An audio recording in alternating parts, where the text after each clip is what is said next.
हौसले की तरकश में उम्मीद का वो तीर जिंदा रखो। हार जाओ जीवन में सब कुछ मगर फिर से जीतने की उम्मीद जिंदा रखो। जिंदा रखो। Hello friends, welcome back to positive vibes. मैं रचना मालपानी आपका स्वागत करती हूँ। तो चलिए सुनते हैं आज की कहानी। एक बार एक मेंढकों का झुंड जंगल में से गुजर रहा था। तभी अचानक दो मेंढक एक गड्ढे में गिर जाते हैं। जैसे ही वो गिरते हैं वो घबरा जाते हैं और सोचने लगते हैं कि अब इस गड्ढे से बाहर कैसा निकला जाए। तभी बाकी के मेंढक गड्ढे के आसपास इकट्ठा हो जाते हैं। दोनों मेंढक छलांग लगाकर बाहर निकलने की कोशिश शुरू कर देते हैं। तभी ऊपर के जो मेंढक रहते हैं वो उन्हें चिल्ला चिल्ला कर कहने लगते हैं कि छलांग मत लगाओ, छलांग लगाकर तुम गड्ढे से बाहर नहीं निकल सकते हो। लेकिन फिर भी अंदर के मेंढक अपनी कोशिश जारी रखते हैं और दूसरा एक मेंढक तो लगातार कोशिश करता रहता है, लेकिन दूसरा मेंढक ऊपर के मेंढकों की बात सुनकर थोड़ा निराश हो जाता है और वो गड्ढे में बैठ जाता है। वह सोचता है कि ये सही बात कह रहे हैं क्योंकि इस गड्ढे से निकलना मुमकिन नहीं है। लेकिन दूसरा जो मेंढक रहता है ना, वो पूरी ताकत के साथ छलांग लगाता रहता है और जब भी वो ऊपर जाता था और नीचे गिरता था तो गिरते वक्त उस गड्ढे की वॉल को वो टकराता था और उसके साथ गड्ढे में से मिट्टी भी नीचे गिरती थी। ऐसा करते करते उसके लिए गड्ढे में नीचे एक बेस तैयार हो जाता है। वह इतनी कोशिश करता है कि उसके शरीर से खून बहने लगता है, लेकिन फिर भी वह अपनी कोशिश नहीं छोड़ता है और एक वक्त ऐसा आता है कि जैसे ही वो छलांग लगाता है वो गड्ढे से बाहर निकल जाता है। जब दूसरा मेंढक इस बात को देखता है तो वो सोचता है कि अगर पहला मेंढक कर सकता है तो मैं भी कर सकता हूँ। वो भी कोशिश करता है, उसके भी शरीर से खून निकलता है, लेकिन वो भी अपनी कोशिश को जारी रखता है और एक वक्त ऐसा आता है कि वो भी गड्ढे से बाहर निकल जाता है। जब ये दोनों मेंढक गड्ढे से बाहर आते हैं तो बाकी के मेंढक खुश हो जाते हैं और उनसे पूछते हैं कि हमें सिर्फ एक ही सवाल का जवाब दो कि हमारे मना करने के बाद तुम तो बैठ गए थे लेकिन इसने कोशिश जारी रखी, तो ये कैसे मुमकिन किया इसने?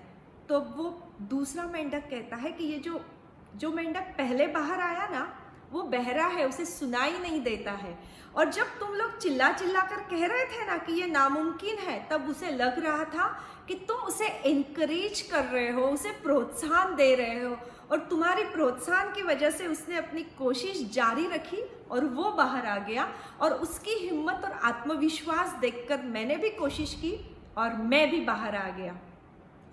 तो इस कहानी से हमें ये सीख मिलती है कि जीवन में हमें अपने आप पर विश्वास रखकर हमेशा प्रयत्नों की पराकाष्ठा करनी चाहिए और जो भी हमारे आसपास लोग हैं, हमारे बच्चे हैं,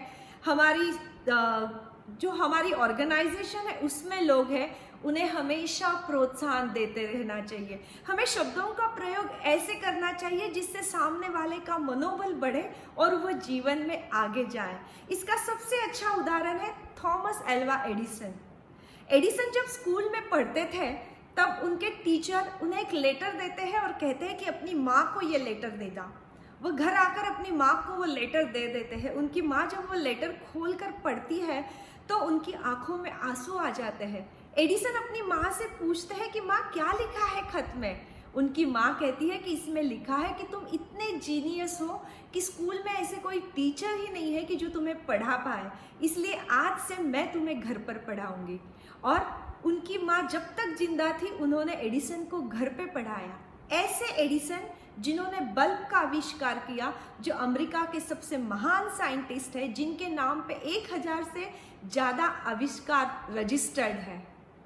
ऐसे एडिसन जब उनकी माँ गुजर जाती है तो उनके माँ के सामान में उनको वही स्कूल से दी हुई चिट्ठी एक बार मिलती है।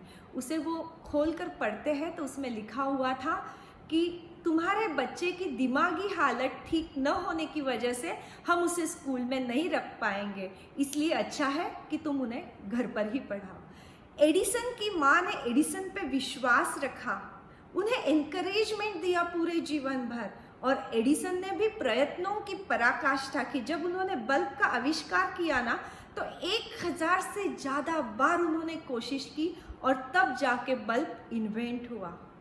तो अपने बच्चों पे, अपने कलीग्स पे, अपने साथ काम करने वाले लोगों पे विश्वास रखकर अगर हम उन्हें एनकरेजमेंट देते हैं तो लोग जीवन में बहुत आगे जा सकते हैं।